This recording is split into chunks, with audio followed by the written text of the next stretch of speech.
There is a hidden battlefield in human relationships, one that few men understand, and even fewer master. Women, as emotionally complex beings, often operate from deep psychological gaps that, when seen clearly, can be used to your strategic advantage. This video exposes the 5 female emotional gaps that most overlook, but if understood, can turn the balance of power in your favor. If you've ever felt manipulated, powerless, or confused by female behavior, this changes everything. Female number 15 from early adolescence. Many women are socialized in a world that praises beauty, charm, and emotional expressiveness. Compliments are given for appearance, attention is granted for openness, and emotional responses are rewarded with affirmation. Over time, this creates a psychological pattern, subtle dependency on external validation to confirm identity value and desirability. It's not merely a want. It becomes a silent emotional need, craving often masked as confidence, but fueled by doubt. This is what creates the validation abyss, a hidden gap in the female psyche that few recognize and even fewer understand how to exploit. A man who constantly praises a woman, tells her everything she wants to hear, and over-validates her opinions becomes predictable, safe, and ultimately uninteresting. Her subconscious labels him as emotionally weak, easily influenced, and dependent on her reactions. She sees that he can be manipulated by her approval, and once that happens, the game is over. There is no challenge, no emotional polarity, no reason to pursue. He becomes a giver of affirmation, not a holder of power. The man who understands this abyss, however, operates differently. He listens but doesn't rush to approve. He looks but not with neediness. He speaks when necessary, but not to impress. In doing so, he creates space, psychological space. She begins to wonder what he thinks of her. She questions why he hasn't praised her like the others. Doubt becomes the seed, and in doubt grows fascination. She starts to seek clues, subtly adjusts her behavior, presents her best self. Not because she's told to, but because she feels the need to win the gaze of a man who is not easily moved. This type of man becomes a mirror, not a cheerleader. Instead of flooding her with compliments, he offers calibrated silence. Instead of validating her immediately, he responds with neutral observation. When she expects approval, he gives reflection. When she craves attention, he offers indifference. Over time, this builds tension, a type of psychological tension that is not toxic but magnetic. She begins to perform subtly and naturally. She tries harder, says more, dresses better, sharpens her words, and controls her emotions, all in an effort to penetrate the armor of a man who does not worship her immediately. This doesn't mean being cruel or dismissive. That reveals insecurity. The key is to maintain calm control, a composed presence. A man who is so grounded in his own worth that he does not feel the urge to flatter to gain favor. He understands the emotional economy at play and refuses to give away his value too soon. Women are deeply responsive to emotional cues, and when those cues are not handed out freely, it creates a craving, an inner imbalance that must be corrected. And the only way to correct it in her mind is to earn his recognition. The validation abyss is never spoken of openly. It's cloaked beneath confidence, veiled by social norms, and denied through modern narratives. But it exists, and it governs countless choices, behaviors, and emotional reactions. A man who feeds this abyss with constant praise will eventually be consumed by it. But a man who controls his validation, who keeps his approval scarce and sacred, will turn the abyss into an anchor of power. She will follow him, not because he forces her to, but because he becomes the one source of emotional affirmation that actually matters. Every word he speaks is valued. Every look he gives is interpreted. Every gesture becomes meaningful. Not because of what is said, but because of what is withheld. In a world where most men are too eager to validate, the man who resists becomes unforgettable. Female number 20, every emotional game begins with one fundamental truth. People do not seek love first, they seek security. For many women, emotional and psychological security is not just a desire, it is a foundation. It influences how they choose partners, how they attach, and how they behave in a relationship. But this need for security is often hidden beneath surface level independence, self-assured words, and well-rehearsed confidence. Beneath that exterior lies a subconscious fear of abandonment, of replacement, of losing the emotional attention they've come to depend on. And this fear is not accidental. It's programmed through evolution. experience, and repeated exposure to unstable emotional environments. This creates a powerful gap, one that few men recognize, and even fewer know how to manipulate to their advantage. It is the illusion of emotional security, and it can be used like a weapon by the man who understands it. Most men make the mistake of trying to constantly reassure and stabilize this fear. They offer too much comfort, too much emotional transparency, too much predictability. They think by doing so, they're showing loyalty or strength. But what they're actually doing is removing all tension and eliminating all polarity. When a woman feels completely emotionally secure, with no doubt, no distance, and no threat of loss, she naturally begins to lose psychological investment. The chase ends, her mind relaxes, and with that relaxation comes emotional laziness, decreased attraction, and eventually withdrawal. It is the unknown that keeps desire alive. It is the uncertain that keeps her attention locked in. Emotional security, when offered too freely, suffocates interest. A strategic man never fully reveals his emotional plan. He understands that being too available, too responsive, or too emotionally accommodating erodes the dynamic of attraction. He does not give constant reassurance. He does not explain every action. He does not become the emotional pillow she leans on every moment. Instead, he becomes a mystery. Not through games, but through control. Controlled detachment, controlled unpredictability. He shows up when necessary but disappears without warning. He speaks deeply but not constantly. He gives affection but not on demand. This unpredictability triggers something primal, her fear of loss.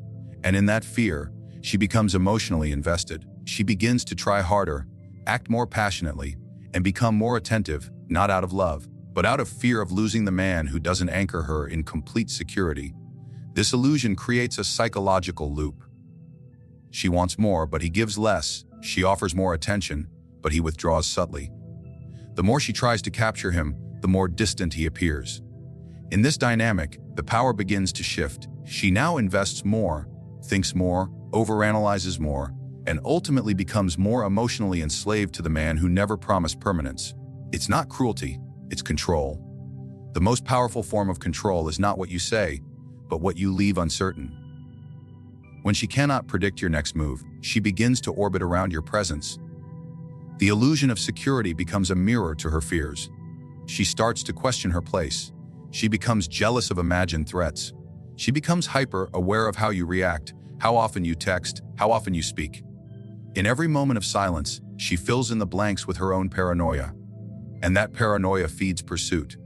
The moment she feels you might vanish, she holds on tighter, not because she's in love, but because she fears the emotional collapse that comes with losing her sense of control. A man who masterfully maintains this illusion becomes irreplaceable. He is the unpredictable force that she both resents and desires. He is the center of her emotional storm, the man she cannot fully hold, but cannot let go of either.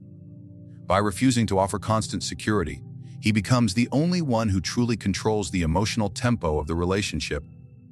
Her emotions dance to the rhythm of his silence. Her mind obeys the unpredictability of his moves. She adapts, she reacts, she submits, not through dominance, but through invisible fear. Fear of loss, fear of being forgotten, fear of being replaced. And this fear, once awakened, becomes the leash she never sees around her neck. Female number 3. In the intricate world of emotional power, attention is currency, and its distribution determines the direction of control. Women, by nature and conditioning, are acutely attuned to the flow of attention. From a young age, many learn to measure their value through the reactions they provoke. How many eyes turn when they enter a room? How much praise they receive? How quickly people respond to their emotions? This constant stream of attention creates a psychological rhythm, one that affirms their sense of worth and influence. But what happens when that rhythm is disrupted? When the expected gaze turns away, when the usual affirmation vanishes, it creates what can only be described as an emotional vacuum. A sudden, jarring absence of the energy they've grown addicted to. The average man fails to comprehend the power of withholding attention.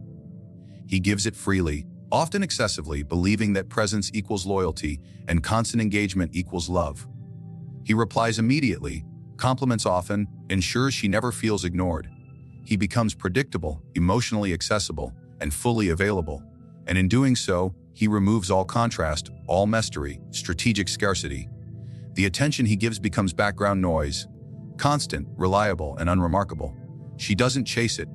She expects it, and eventually, she begins to devalue the man who delivers it without discernment. A man who understands emotional tension recognizes that absence speaks louder than presence.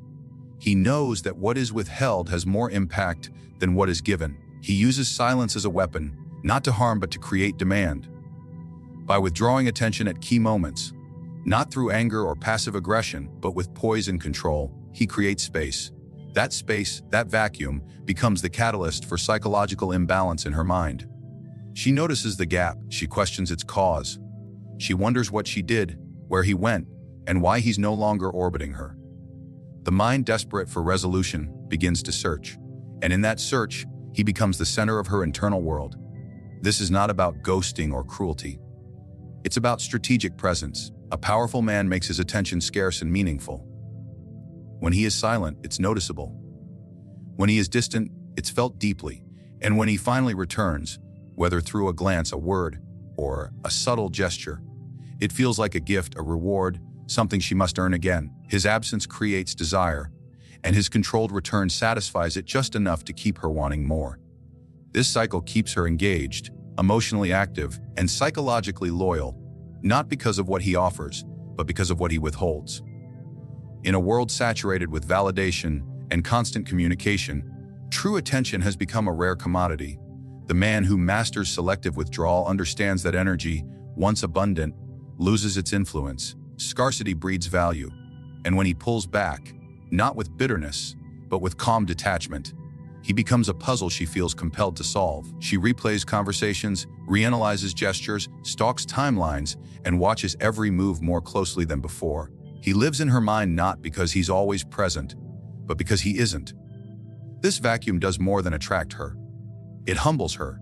It reminds her that she is not the center of his universe, that his emotional energy is not guaranteed.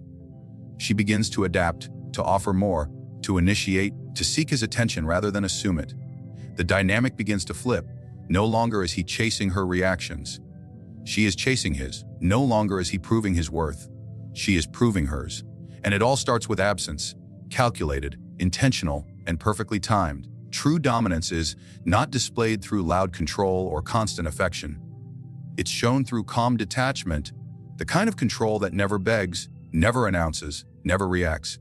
It simply disappears when it chooses, returns when it wishes, and remains immune to emotional demands. The man who understands the attention vacuum becomes the black hole in her emotional galaxy, mysterious, magnetic, and impossible to escape.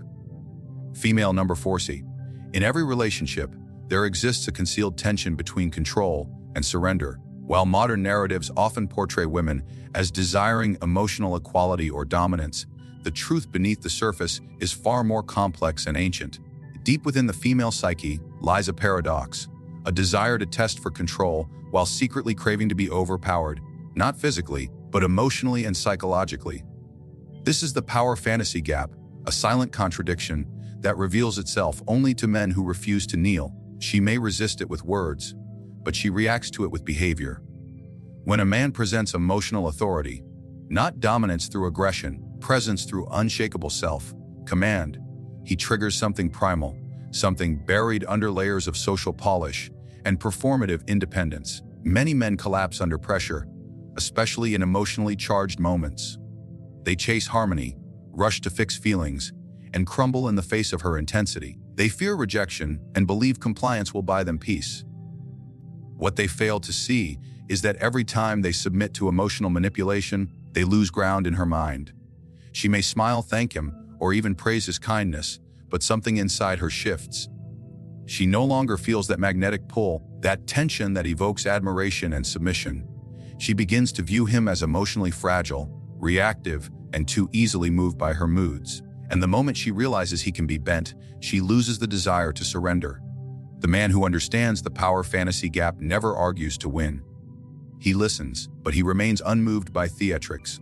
He does not explain himself unless it serves a purpose. He does not fight for approval. He does not flinch when she tests him. This kind of man confuses her. She throws emotional chaos his way, and he stands still. She withholds affection, and he does not chase it. She tests him with passive aggression, and he responds with silence. This unshakable posture begins to unravel her defenses. What was once a performance of dominance becomes an admission of desire, the desire to find a man who cannot be controlled because he is already in control of himself. This creates an emotional paradox. She feels more alive in his presence, not because he gives her power, but because he takes none from her while offering none of his own. His power is internal, silent and grounded. He is not loud. He is not aggressive. He simply is. And in being this immovable force, he activates a hidden longing within her, a longing to soften, to submit, to feel safe in his certainty. It is not about obedience. It is about surrender. Surrender cannot exist without the presence of something stronger. A river surrenders to gravity, not because it is forced, but because it is pulled. In the same way, she surrenders not because she is commanded, but because she is compelled. The test will come, always. She will provoke him to see if he is real. She will say things just to observe his reaction. She will create small emotional traps to measure his control. The weak man sees these as problems. The strategic man sees them as rituals, tests of value of strength of essence. And the man who passes them doesn't win her mind. He owns her attention, her respect, and eventually her emotional submission. She will follow not the man who chases, but the one who leads without trying, who leads without needing, who walks away when necessary and returns only by choice. This is the power fantasy gap, her unspoken desire to feel overpowered by a man who cannot be emotionally moved at will. He is her chaos and her calm. He is the frame to her storm. He is the mirror that reflects back not her dominance, but her desire to feel someone stronger than the world she controls. And once she finds that man, the game ends, not in rebellion, but in surrender, not through fear, but through fascination. Female number 50, hidden within nearly every emotional interaction lies a quiet but potent undercurrent, the urge to compare. For many women, comparison is not a rare occurrence, but a constant lens through which reality is filtered. It is not always a conscious act, but it is always present. She compares herself to other women, to your exes, to the way you looked at someone across the room, to your standards, your tastes, your words. Even when unspoken, she measures her desirability against countless real or imagined rivals. This internal measuring stick creates an emotional gap, a space filled with insecurity, self-assessment, and the relentless need to remain the center of your attention. And it is this very gap that gives you the most delicate, yet powerful form of influence. The average man tries to soothe this insecurity by overcorrecting. He reassures her constantly, says she's the only one, tells her no one compares. In trying to ease the discomfort, he weakens his position. He removes the tension that keeps her striving. He becomes too comfortable, too affirming, too accessible. And with that, he destroys the very contrast that fuels her emotional investment. He doesn't realize that once a woman feels she's already won a man's full attention, she stops fighting for it. And when she stops fighting, she becomes less invested, less excited, less enchanted by the man she now sees as safe and already conquered. The man who understands the comparison trap never offers full emotional certainty. He knows that suggestion is more powerful than declaration. Rather than constantly affirm her superiority, he lets his silence speak. He mentions, without focus, the grace of another woman. He shares admiration for a certain standard, but never confirms whether she meets it. He speaks of his past with mystery, offering no emotional closure to her curiosity. Each subtle action forces her into internal dialogue. Am I enough? Am I better? Does he still think of her? These questions, left unanswered, pull her into pursuit. And pursuit keeps her loyal. This is not about cruelty or manipulation for the sake of ego. It's about maintaining a psychological edge, an edge rooted in scarcity and uncertainty. A woman who believes she is one step from losing you will do more to keep you than a woman who believes she's already irreplaceable. By subtly awakening her competitive instincts, not through direct insult, through comparison, you trigger the part of her that wants to dominate the emotional space. She wants to feel like the only one, only if she believes you could have many. She wants to win, but only if she believes she might lose. Comparison makes her question her own value in your world. It drives her to elevate herself, to meet your perceived standards. When she hears you speak of excellence, whether in other women, in ideals, or in behavior. She doesn't just want to listen. She wants to embody it. She begins to modify how she speaks, how she dresses, how she carries herself, not because you told her to, but because the unspoken fear of inadequacy pushes her toward perfection. You become the mirror she measures herself against, and that mirror never lies, never reassures, never flinches. Over time, this gap becomes a source of both tension and desire. She's never fully sure where she stands. She tries harder, stays more present, watches your reactions more closely. She is alert, attuned, emotionally activated. In a world where most men try to secure women by offering total certainty, the man who resists creates emotional gravity. He does not beg for attention. He commands it through scarcity. He never lowers his standards. He invites her to rise. This is the essence of the comparison trap. It is quiet, invisible, yet profoundly effective. It is the edge between admiration and insecurity, and within that razor-thin space, attraction is born and maintained. The moment she believes she could be replaced, she fights to become irreplaceable. And when she fights for your attention, she loses the ability to control the frame. The more she invests, the deeper she falls, not into fear, but into obsession. Not into love that's calm and passive, but into desire that's active and consuming. In a world where emotional warfare is disguised as affection, and where most men operate blindly, understanding the hidden emotional gaps in women gives you more than just an advantage. It gives you sovereignty. These gaps, the validation abyss, the security illusion, the attention vacuum, the power fantasy gap, and the comparison trap, are not flaws but access points. They reveal what most cannot see, the psychological levers that, when pulled with precision, shift the balance of power. You do not win by pleading, proving, or pleasing. You win by observing, by staying unmoved in a storm of emotion, by mastering silence, controlling attention, and becoming the source of unpredictable intensity. When you stop reacting and start calculating, when you stop over giving and start withholding with intention, her mind turns toward you, not out of comfort, out of compulsion. This is not manipulation. This is mastery. Most men walk into relationships with open hands and blind hearts, giving everything and receiving little. But you are not most men. You are now armed with the understanding of how female psychology bends under pressure, adapts under distance, and transforms under strategic control. The emotional game is not played loudly. It is won in silence, in subtlety, and in restraint. Never forget, power does not beg, and strength never explains itself. If you embody that truth, she will follow. Not because you told her to, but because she cannot resist the gravity of a man who knows what she truly craves, even if she never dares to speak it.